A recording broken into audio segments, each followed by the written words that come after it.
meetings, and it's a moment of silence. And for that, I would like to introduce Nikia Hammonds-Blakely from the Susan G. Komen Foundation.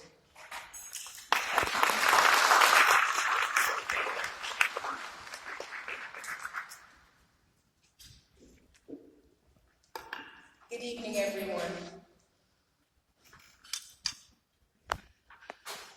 I'd like you to join me in taking a moment to remember a beautiful young woman whose life was taken all too soon by a fast and ferocious bout with breast cancer.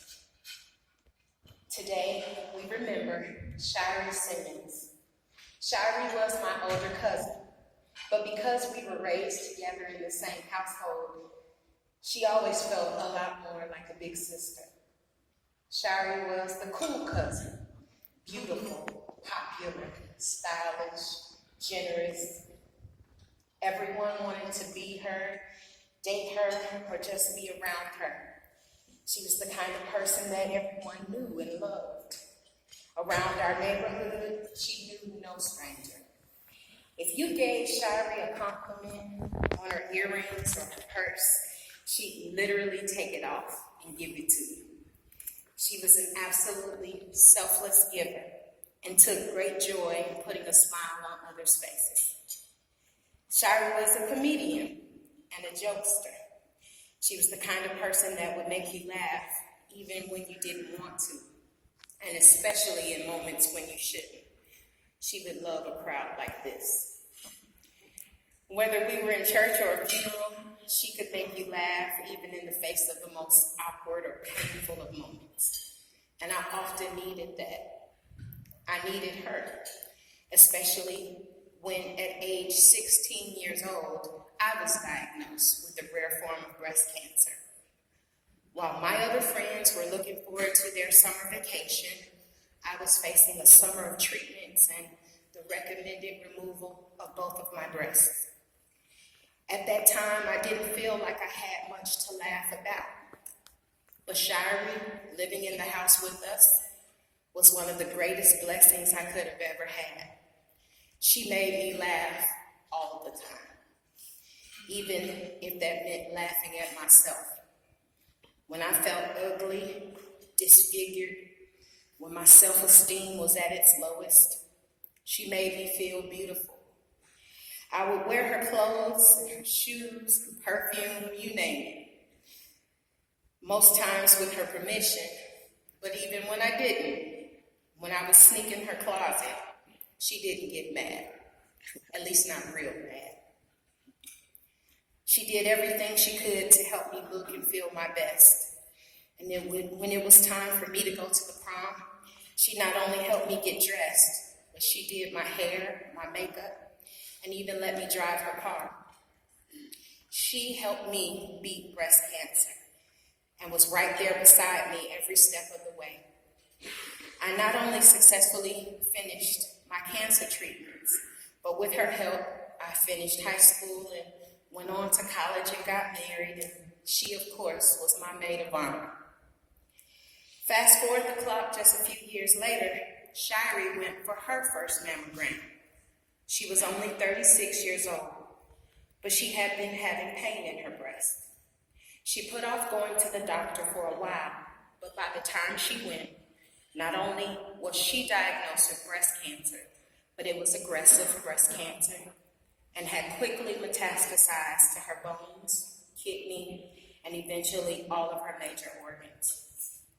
It was only a year from her diagnosis to her death. She endured a ferocious bout with breast cancer. Her chemo treatments resulted in every horrible, painful side effect imaginable. We watched it literally take everything from her, but her sense of humor. Just like Shyree had stuck by me when I faced my breast cancer, I literally stuck by her, praying her through, willing her to live until she took her last breath.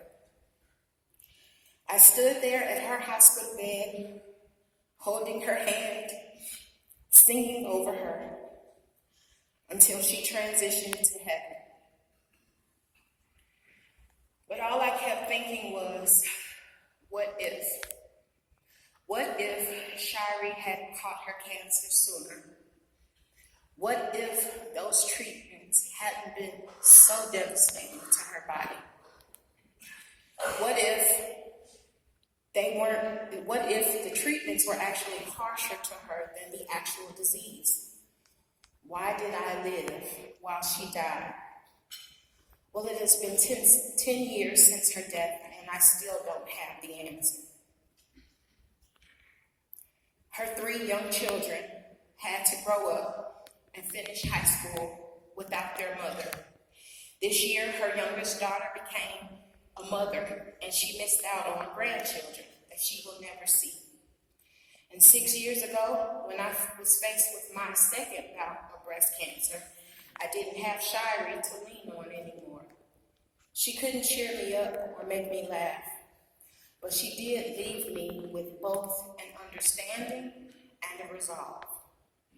Because of Shyree, I now understand that no matter how young you are when you are diagnosed, everyone doesn't survive breast cancer. And for African American women, that is particularly true. But because of Shyree, I also have a resolve. I am resolved to lock arms with brilliant and passionate people just like you. I'm willing to knock on every door and turn over every stone until we find affordable, accessible health care for all women, regardless of their age, stage, and history of breast cancer. And I believe together we can make the needed changes. We can eventually dictate the future of breast cancer and not just be victims of it. We have lost too many men and women to this disease. And but for the grace of God, tonight could be my moment of silence instead of Shyree. So over the next few days and throughout the course of your work, I pray that you will think of Shyree. Think of that bright, brilliant light that was dimmed too soon. And do all you can to ensure that we can save future men and women from succumbing to this disease. When I went away to college, Shyree sang a verse of a song to me.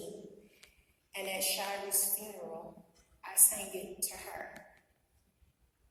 And now I'd like to share it with you. Immediately following, please join me in a moment of silence as we reflect on Shyree's life and the many women and men whom we have all lost and are working to save.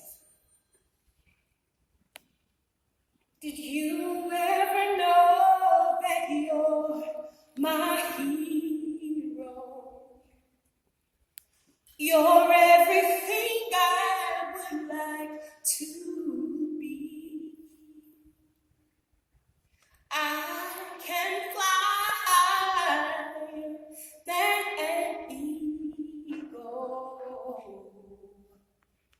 For you are the wind beneath my wings.